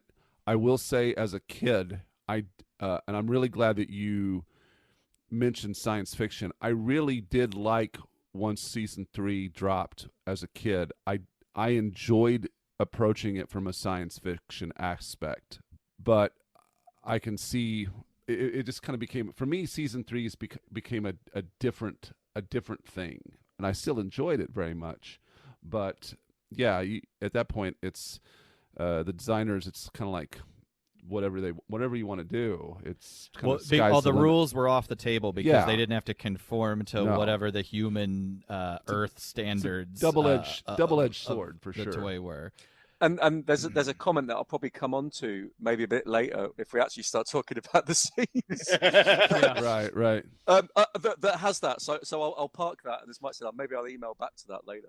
Well, I guess let's get into it. I think we are all aligned from an art standpoint, conceptually genius, executed very well. Shout out to all those artists that contributed to that project. So, Ryan, how do we want to do this? Well, so the reason, like we talked about, that we even kind of just came out of our radar was that Alex was there and he tweeted at us about it. Long and the short of it is he managed to shoot and share with us about an hour and a half, 40 minutes of video of the panel. And that's kind of like how we got to see a bunch of this stuff. Right. On top of Chris McFeely followed up with a lot of tweets kind of summarizing the summary, I guess, that they presented. Right. I used the Twitter thread Mr. McFeely was kind enough to create, outlining the beats of the panel at TFNation as a framework as we go through this, and it's available in full on TFW 2005, which obviously we'll link to. The order in which Chris tells it in the thread is a little off from the panel for the sake of clarity, so I tried to put my notes from the video in the appropriate spaces as we go through the thread. And like we said at the top of the panel, it was basically they were saying that Flint is very protective of his material, so we haven't been able to release it, and this was kind of the consumable way to show it to people. There are no, it starts off and there are no Season 2 Decepticons in this script because, like we said, this was written after the Season 1 was produced, but before any of it aired. So Ron Friedman went out and wrote this movie, and so a lot of this is kind of stand-ins. Like, basically, he's not necessarily like him, but we'll see as we go through this that Tanker kind of just becomes the character of Cup. Because he's, like, hanging out with Hot Rod. And there's a human character that basically will merge into Springer later on in life. I fucking hate Rusty Steele so much. So, okay. All right. So, like I said, Chris McFeely did this great breakdown in 3 acts on Twitter and then collected it all together. So he says, last weekend at Jim Sorensen and I unveiled the never-before-seen first draft of Transformers the movie at TFNation Ltd. If you weren't there, settle in because tonight I'm doing it all again right here on Twitter. And he starts off with, it is not the year 2005. Our story begins an indeterminate amount of time in the future as the Decepticons attack an Autobot steel mill. And the Constructicons use stolen ore to build, like, these siege towers. And they talk about how there's a lot of building of things in this script. And this script is, like, 200 pages plus. So it's a crazy first draft. And I think they mentioned at the time that, Flint Dille might have said it's unfilmable. Incoherent, yeah. I think they said, yeah. And it is. I mean, it is. It's a cocaine-fueled binge fever some dream. Kind of plot. Yeah. It is the classic first draft where, like, I mean, and it is a very Friedman first draft in particular, where, like, you just throw everything at the wall and kind of, like, you'll pare it down later. Also, I feel like a lot of stuff for these kinds of things, and especially because this went through so many iterations, the script, it is a lot of like, well, let's see what notes I get from it. Right. Also, I feel like the Transformers story in general hadn't evolved by the time he cranked this thing out. So by the time we got to whatever the final filmed script was, there's been a little bit more room to breathe, develop the characters, and just make it a little bit more character-based, I guess, than what this is, which is just a lot of action and a lot of, like, wackiness kind of in the genre of those first 3 episodes of the Transformers. Defending the steel mill is Magnus, who we talked about as the Fluoro-Dairy design, and he's joined by the youthful Hot Rod. This is an interesting point. Hot Rod, from the jump here, doesn't change a whole lot from this script all the way to what we see on film. I mean, he does different things, but the character is very similar throughout. I think that's what I thought. Yeah, he's the kind of Luke Skywalker character of this movie, and has remained kind of through all of the subsequent ones, and this is the one thing that wasn't explained, and it's just conjecture. Did Hasbro sort of say, look, we need some new characters here, and we want this to be a Luke Skywalker. We want an Indiana Jones character. All of these things that were kind of in the zeitgeist at the time. We want to kind of have our own versions of that, and I don't know, maybe. Yeah, so we have Hot Rod, and then we have Tanker, the grizzled, one-eyed old Sherman tank character. That's a pretty cool component. That would have been a fun toy. And then the battlefield medic RC and Wheeljack, who does not die in this movie. But probably should, but we'll get to that. The panel they show here is particularly cool, and I won't say that that Chris and Jim ripped off our script deviations panel in DC. Ooh, hot with original spicy artwork, but I will say who wore it better. I don't know. Ryan did create a lot of original artwork for our script deviations segment, and also composed it over Transformers the movie stills, if I remember correctly. Right?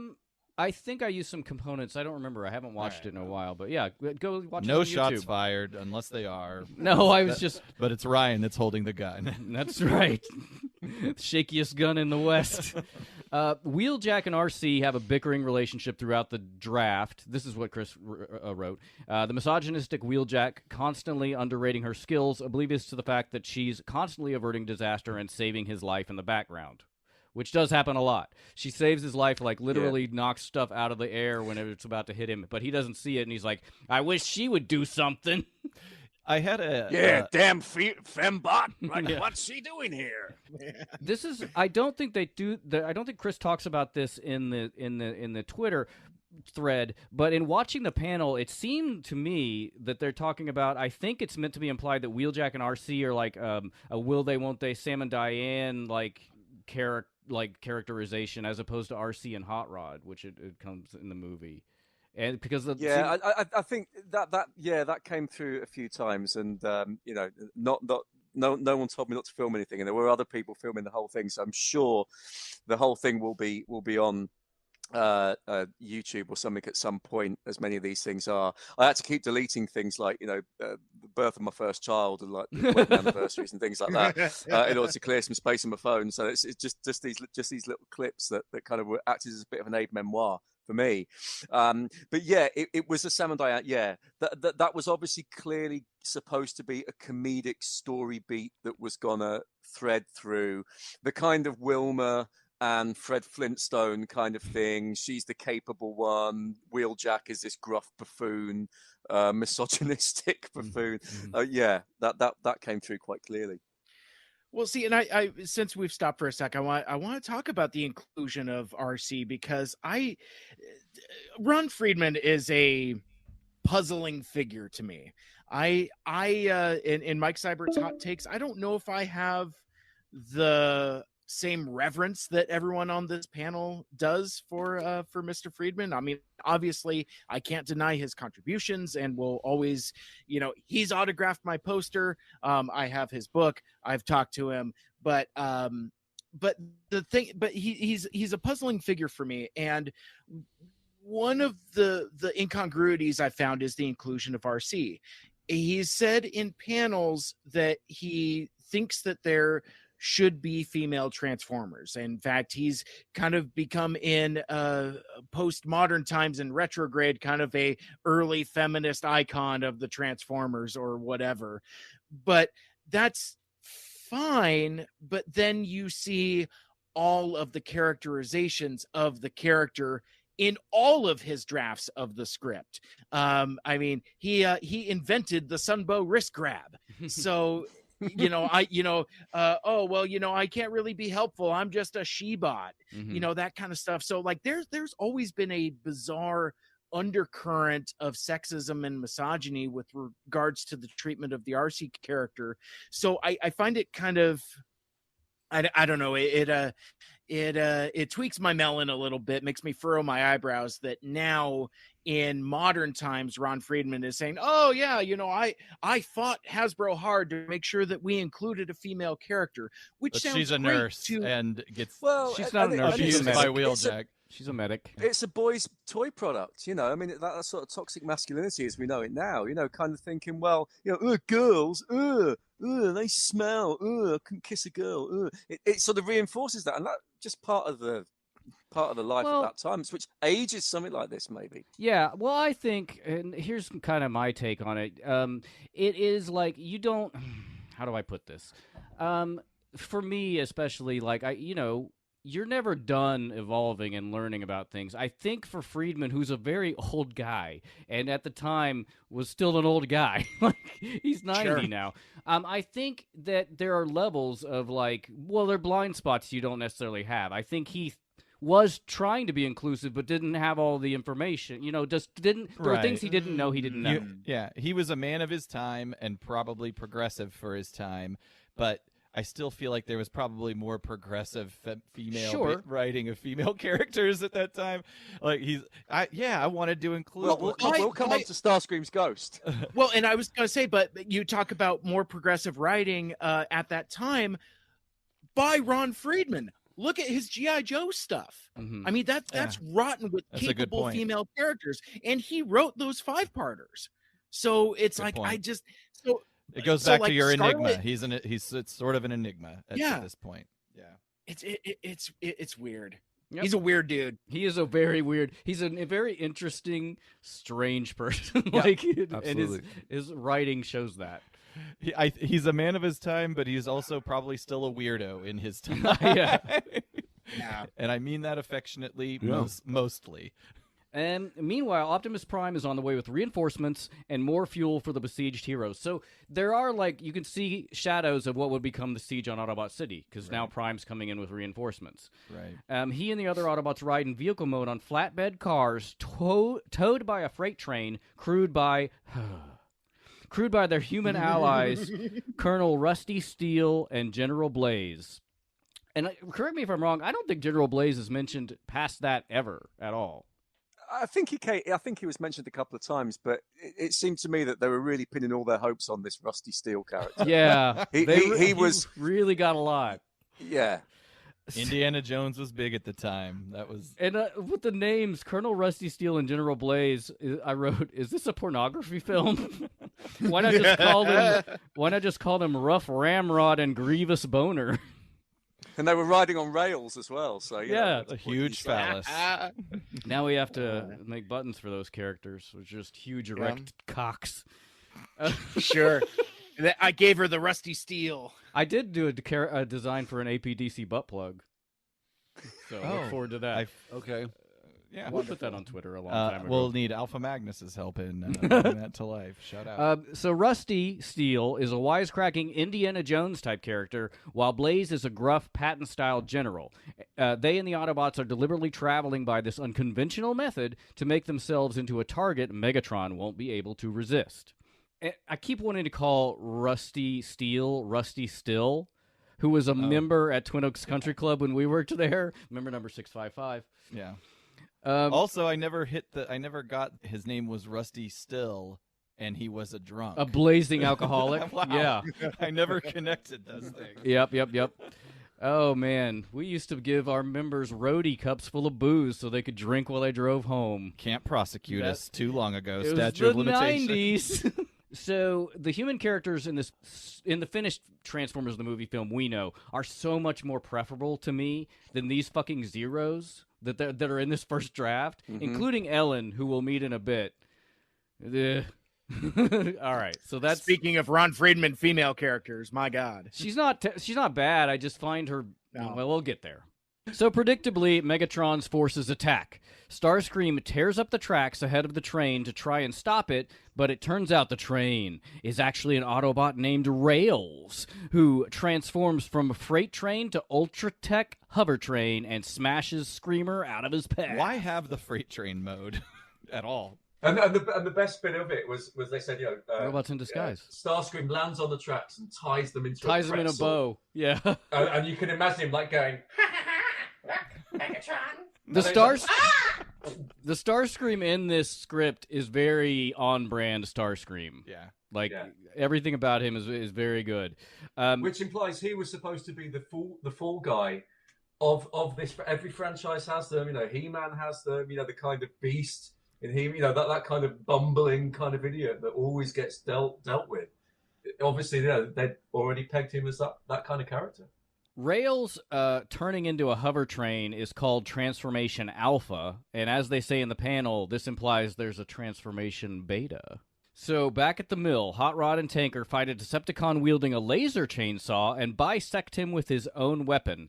And in this description, Hot Rod sounds like a badass in the attack on the steel mill. He takes out 4 Decepticons after he runs out of ammo using his rifle as a fighting staff. It's pretty cool. He bashes one in the face with the butt of it. One thing I don't remember, did you touch on this? And the Constructicons, I thought it was interesting that, so they're robbing an Autobot steel mill, they're sieging it, but they are somehow, they're stealing the steel, but then also at the same time using that steel to build the siege towers, siege I mentioned towers it. to Yeah. that's just wild. You've already accomplished the job of getting the steel, but you're still there to fight and build the siege towers for whatever. Can we go back to that a sec? Because that initial bit was, for me, straight off the bat, it was kind of right, this is the raiding hydroelectric dams. This is the original kind of thing. Yeah. Right. Decepticons were here to steal, plunder Earth. And this whole thing left me feeling really kind of, I don't know, a bit didn't feel right. That's the one thing with the movie, took it on 20 years. And you had a little bit more fantasy there. Mm-hmm. This one was very much kind of just a continuation of a run-of-the-mill attack by Decepticons on some strange product line production thing. It jars when you know what we got. Yeah. At the time, it makes sense because even season 2 hadn't even been written yet. So it was the power plant of the week wasn't stale yet, I guess. And it lets you appreciate the risk that they took to do a story element of, okay, we're just going in the future. Mm-hmm. No reason. We're just doing it. That's what's happening. And I'd have to assume some people were nervous about that idea, but I feel like it worked out really well. Magnus takes out the fire snow cannon, and just in time, Rails arrives and transforms again, Transformation Beta, into a colossal snake robot. And this is my favorite illustration. It is. And everybody... And this got the crowd just went like, whoa! Mm-hmm. Yeah, I'll put up a shot of that, but everybody seems to love the Autobot Rails character, and it is awesome. It is very cool, and I could see that also being a very cool toy. And so Rails, he uses his flame breath, laser eyes, and massive body to crush and melt the cons and their siege towers. Meanwhile, it seems that at this point, Optimus and Megatron have their showdown, which is basically what we get on screen, including Hot Rod intervening to try to stop it. And they say this in the panel that apparently in the original script he's much more broken up about and I don't know, he seems broken up in the movie about his maybe component of getting Prime killed. I think they were kind of implying it was more of a point. I think that was a thread that kind of weaved its way in this script a bit further on. That's it's my fault, I should never have got involved, which you do get that a bit in what we got for the original 86, but not to this extent. Mm-hmm. But then the fight scene that follows with Prime and Megatron, they said was pretty much verbatim what we got in the storyboards and everything else. Interestingly, though, for me, I was reflecting on this. With Rails and the robots on the back of him is a bit like that deleted scene that never was of Ultra Magnus coming in with Red Alert and Trax and Sideswipe on the back, and they jump off and they... And again, I think what this played a little bit more into, again with the Constructicons, the toy value, the play value was at play much more in these scripts and in that storyboard of Magnus, Ultra Magnus coming in with as a car transporter, using that, which we didn't really get too much in the finished film that we saw in 86. And I think the Constructicons kind of using their powers of construction. You can imagine steel being poured into Mixmaster and it's coming out as girders and Hook is kind of welding it together as that's happening. Would have really done a lot more for that kind of play value as toys. I can do that at home. You didn't get that. Yeah, I think, Mike, you were nodding pretty vigorously during that description. I think plays into your part of I liked the real toy, the real world component of toys and stuff and the play value. Yeah, toyetic moments, as my buddy Ant from TFU.info would say. Playable moments, play patterns, toyetic type of things. Yeah, and again, it's to sell toys, and anything that harkens back to the toys is appreciated.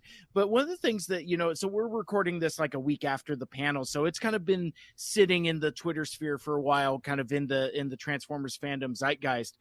Some of the pieces of fan art of Rails has been really cool. That character and that design has really stuck a chord with fandom, and we've seen tons of fan art, tons of discourse. Rails definitely seems to be the breakout of all of this. Are you listening, Hasbro Pulse? Yeah, I'm surprised at that character. I guess because nobody knew it existed. Hadn't made its way into IDW to some degree or another. Like, just it's pretty awesome. Yeah, it is, and I'm guessing a bit Skylinksy. Yes, I had that note earlier too. That like some of these things seem weird, but it's because like we did never heard of them or seen them. Like we'll get to Kimiko and stuff like that.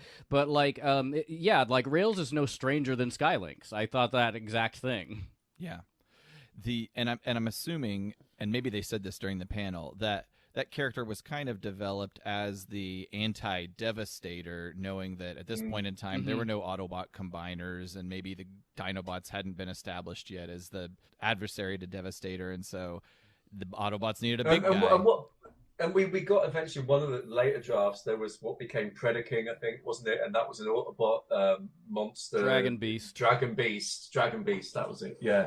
So there's always been that beat in there, right? Of the Autobots having your Gargantua that would come in as this secret weapon that Decepticons didn't know about, and that's what would get it.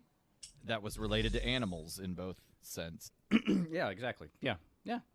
So Rusty makes a plan. Basically, we have Ratchet here, who instead of Perceptor, looks at Optimus Prime and is like, he be fucked. He did. Yeah, and so Rusty makes a plan. Ratchet and one group of the bots will take the wounded Prime back to headquarters, while Wheeljack and a second group just start building spacecraft out of like scratch. What is it? Made it in a cave with a box of scraps. Wheeljack is just slapping ships together, which is very on brand for the Autobots and Wheeljack. Yeah, as they do.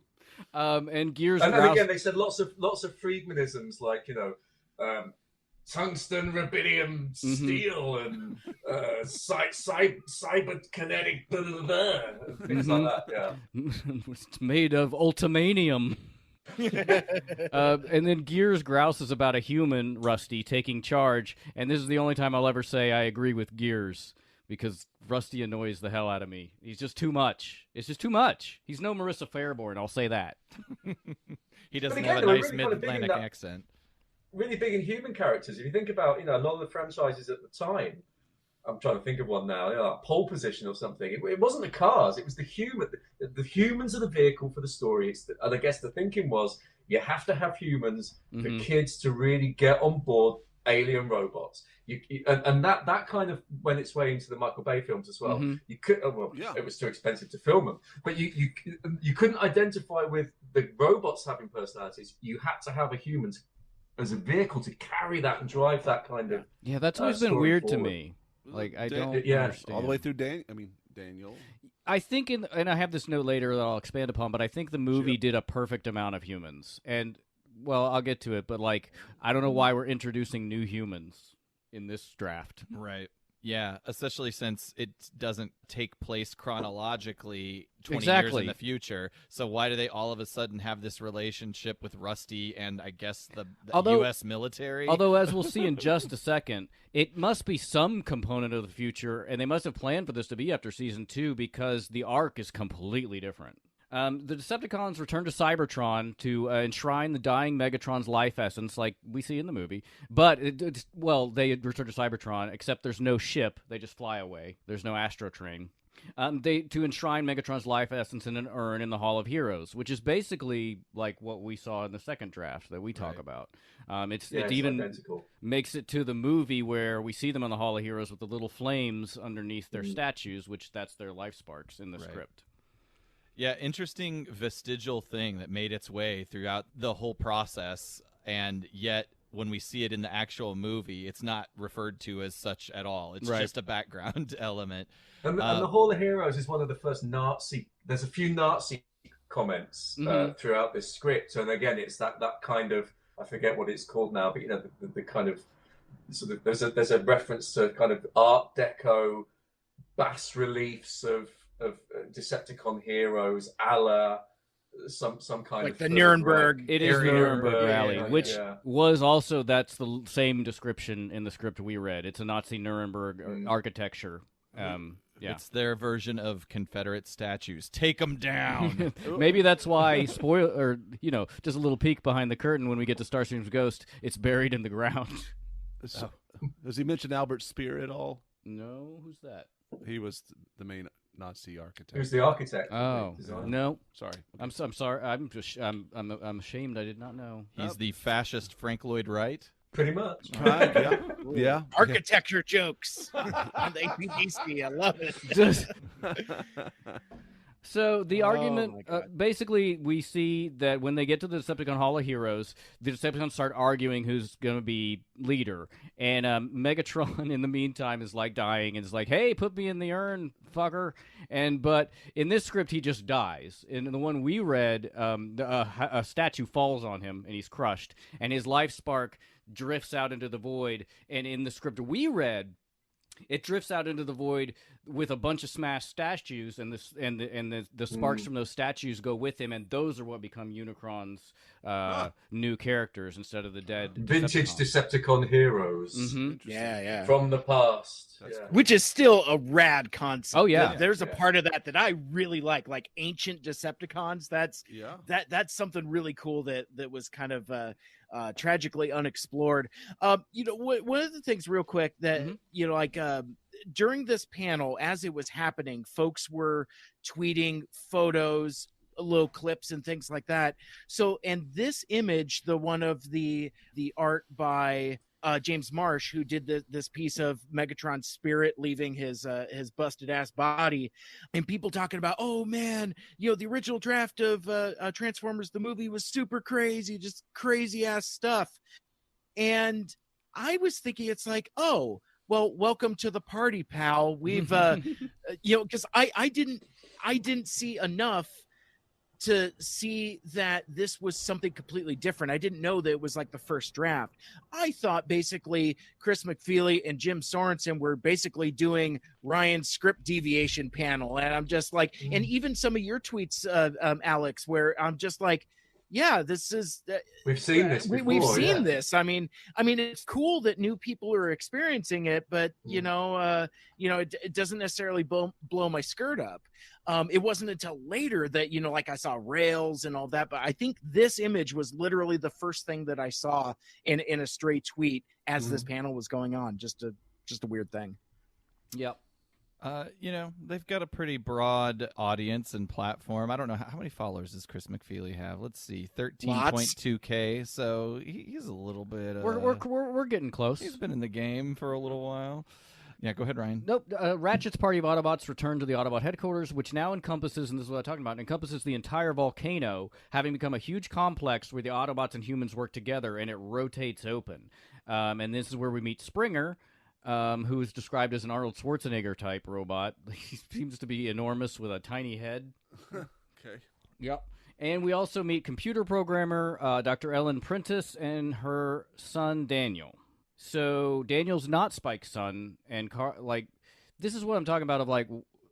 Where's Spike? So he's not in the. Yeah, I know, exactly. Spike would have been established by now through. He was in the pilot. Yeah.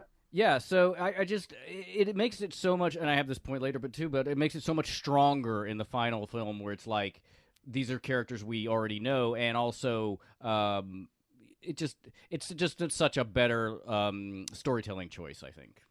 Yeah, for sure. I guess it makes you wonder if their intent as season 1 progressed was to abandon Spike and Sparkplug as characters. Yeah, maybe. I mean, Sparkplug certainly. and Chip, and Fuck those guys. Oh man, that's anyway. Okay, so Daniel hero worships Rusty, but Ellen's not a fan of the Colonel. She'd much prefer Daniel to focus on his studies. Meanwhile, the Autobots rush to treat Optimus. Tanker consoles Hot Rod, and like I said, who's very messed up over the whole thing. So meanwhile, Megatron's essence drifts through space to a planet Unicron, a strange slab-shaped world covered in metallic crystalline scales and undulating trees and grass. There he is greeted by a disembodied voice known only as the Entity. And this is, the description of Unicron in here is very weird if you've never heard it before, but it basically is exactly what survives into the script we did. Right. Except in this one, they say never... he's flat, though. Yeah, slab-like. Slab-like, yeah. It's the same way in the script. In round 2? Yeah. Yeah, I felt like I'd heard this before. Yeah. This was familiar. It survived. With like the tree-like hair Yeah. and all that It's other on the back of his weird stuff. hands or something. Yeah. I remember that, but I guess I'm just like, the fact that he's not round and planetoid is what's throwing me. I don't know if that's meant to mean he's flat, like as opposed to just being. I think slab-like. I think you're getting hung up on slab-like. I am totally getting hung up on slab. And I think maybe in his mind at the time it was like if this like is, Junkie on. if this is going to turn, well, I don't know, maybe if this is, it didn't turn into a robot in the first. It did. Well, so it makes more sense then. Maybe it's like easier to conceive that a slab would turn into a robot rather than Maybe. That's than where a my glow. head was Maybe. going. Yeah. It's true. I don't think it ever describes it as anything other than that, so maybe it's not spherical, which I don't want to go down the hole of why that would piss me off. I guess if it's a Transformer, it wouldn't. It doesn't matter. It wouldn't necessarily have to be spherical. Anyway, the Entity offers Megatron a new body and new power if he will serve him, and Megatron accepts, and Galvatron is born, and this is again the same, where he has a new insignia. That's the third insignia, not Autobot, not Decepticon, but like, they don't call him Ingester in this. All he's called is the Entity, or Unicron, the Unicron planet. We don't even know that at this point that Unicron is a character. We just know the voice is coming from the planet itself. I did like the use of original color models for Galvatron and RC for that matter. And RC's design was also that first draft where like her backpack is more wonkily connected to her arms are all shoulders. weird. Yeah. So I thought that was a cool choice to throw back to those colors. So back on Earth, before Prime dies, he passes his life essence, which he calls his Matrix, or is called his Matrix in the script, though it isn't. It's the same thing we see in ours, where it's not an object. It's a small glowing Optimus Prime made of pure light, and he passes it to Magnus, who then becomes Ultra Magnus. Makes sense. Yeah, that was kind of neat. makes So sense. maybe at some point he was supposed to transform in some way, like Hot Rod does into Rodimus. Right. Except that doesn't happen in this script. No, it doesn't say anything about it. So, Yeah. and Which is kind of interesting because that's still the Diaclone toy is still powered convoy. yeah, So it's like he's got armor there. So maybe it's one of those things where he's the blue cab Optimus looking dude, and then he dons the armor to become Ultra Magnus. That would have made Doesn't- perfect sense. yeah. Yeah. That would have been a great. In fact, it doesn't make sense that there would be an original design for him at all in the form of that Orion Pax. Like, it seems like the toy side, the business side would mandate, hey, we got this thing laying around. Why aren't we using that? And I think the other thing to note that was mentioned in the panel, if I remember it, was that this was called the Matrix.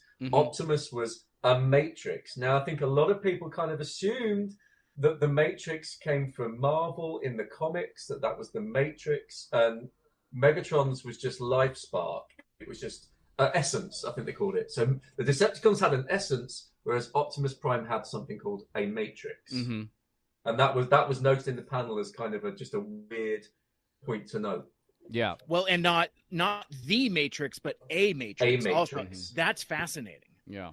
As early on as this, a Matrix in August '84, whenever this was. So was the implication, considering how early this was drafted, and that the Marvel Comics introduced the concept of the Matrix very early in its run, that there was some kind of collaboration there, or there was some sharing of notes that That's might not have clear. informed that? It must have been, and I've never. I'm sure there's people out there that that could clear this up like that. But I've never been sure about exactly where those amorphous lines laid at this point between the writing that was Bob Budiansky and the writing that was being developed for the Transformers comic that was launching at around the same time as this in 84, I think it was late 84, we got the comic in America.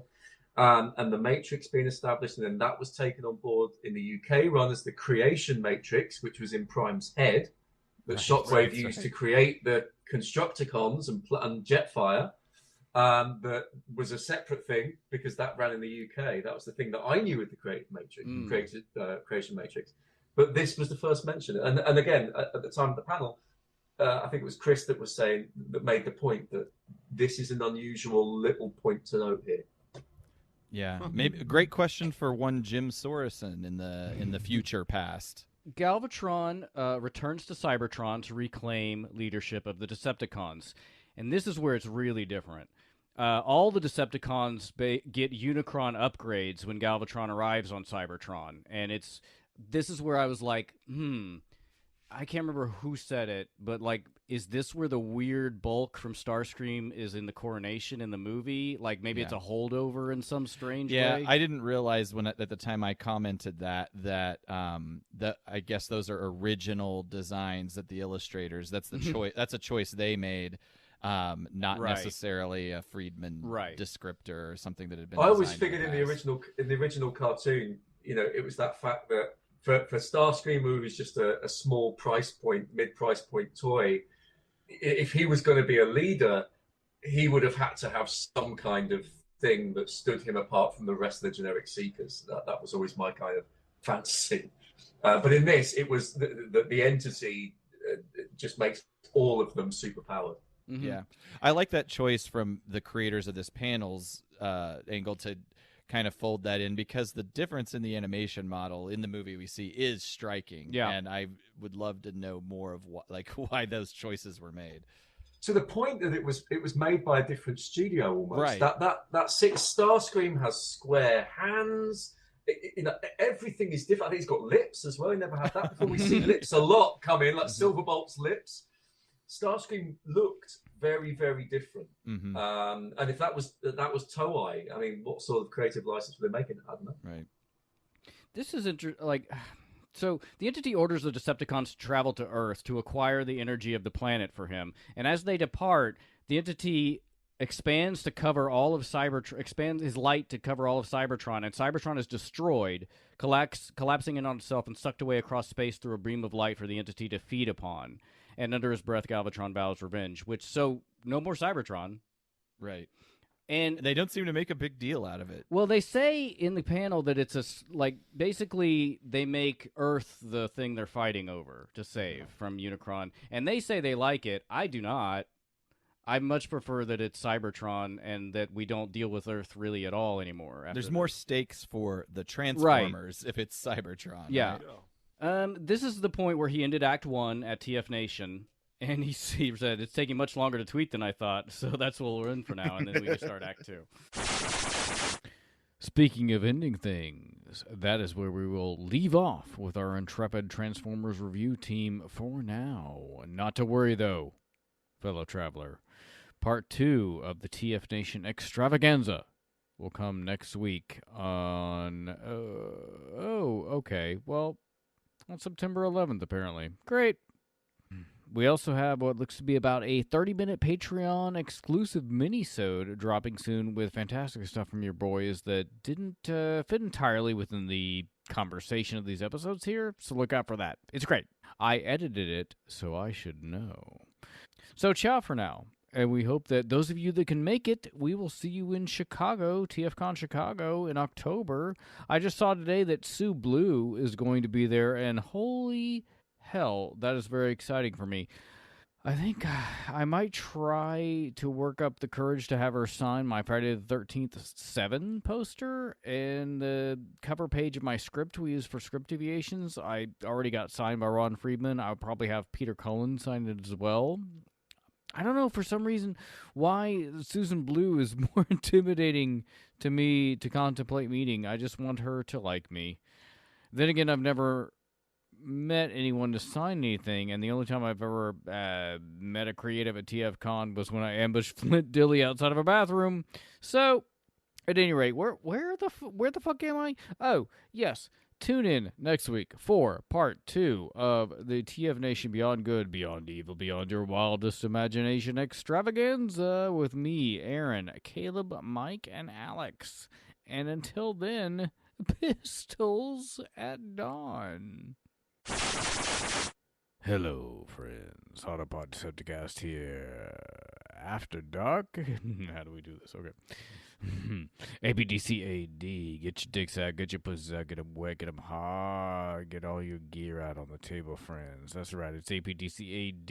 I done heard that y'all were asking for it. It's been a long time since I was on the airwaves, backed by popular demand to talk you off into oblivion. Put your finger in your navel. Doesn't that feel weird? Why is that? That's fucking strange. We're gonna do something. We're gonna do something a little different this time. We're gonna take some calls from the audience. First up, who is it? Okay. First up out there in Fresno, we have Franklin. What's up, baby? What's your question? Yeah. Hey. Long-time listener, first-time caller. I was just wondering, I'm an early 20s hetero guy, and I don't seem to be very good with the ladies. Do you have any suggestions on how I can close the deal? I'll take my question off air. Thank you.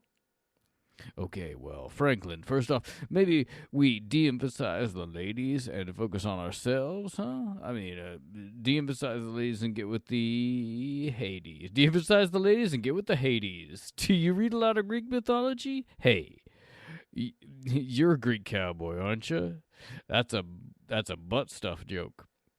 But seriously, Franklin, what you need to do is get yourself a middling Transformers podcast, and then a pussy come a-running, my friend. Next caller. Hello, APDC. My name is Bike. Bybert? Yeah, that's right. And I was wondering, I have a really great podcast that's very popular, but sometimes I come on my friend's podcast. Your friend's podcast? What's that podcast called? It doesn't matter. Shut up. Anyway, I come on to their podcast, and I'm like, these guys are so much better and more fun than I am. How can I be more like them? Well, Bike. Your name is Bike? Yeah, it's a family name. Okay, Bike Bybert. Well, I don't know how much I can help you, but maybe just be glad to be included and enjoy the success of your friends. Hey, we don't have to drag someone else down to pull ourselves up, right? Great. I think I saw that on bumper sticker. You've fallen off, APDC. I hope you get leprosy. Holy cow. Whoa, and that's why I told my producer we don't need to be taking calls. It looks like that's all the time we have for today. I want to thank nobody for nothing, and you, fair listener, keep your feet on the ground and keep reaching for the tits. Goodbye, everybody. Blow cells, where we sell good.